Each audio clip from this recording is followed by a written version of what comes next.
আমায় দয়া করে কেউ সাহায্য করুন।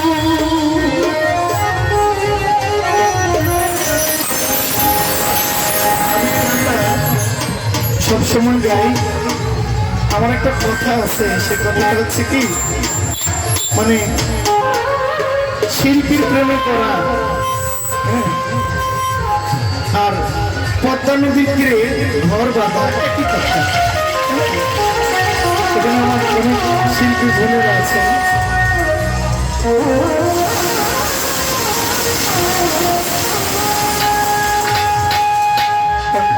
আমরা তো শিল্পী মানুষ, আমার অনেক শিল্পী বোনেরাও এখানে আছে। ওনাদেরকে উদ্দেশ্য করে বলছি, আমি আমাকে নিয়ে বলছি, আমাকে অনেকেই ভালোবাসে, মানে যতটা মেয়েরা ভালোবাসে তার থেকে ছেলেরা আমাকে বেশি ভালোবাসে। কিন্তু আমি জানি যে আমাকে যে পরিমাণ মানুষ ভালোবাসে এর ধারে কাছেও কাউকে ভালোবাসা অনেকে এই ভালোবাসার বিনিময়ে আঘাত পায়। এই জন্য আমি তাদেরকে আমিই বলি যে গায়কের প্রেমে পড়া আর পর করে বাসা তৈরি করার মধ্যে একই সমান, এটা যে কোনো সময় ভাঙতে পারে, বিচিত্র কোনো কিছুই আরে সাহায্য করতে হবে। এই যে ধন্যবাদ। আমি এক নজর দেখিব তারে,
রহে আমার জ্বালা কবুল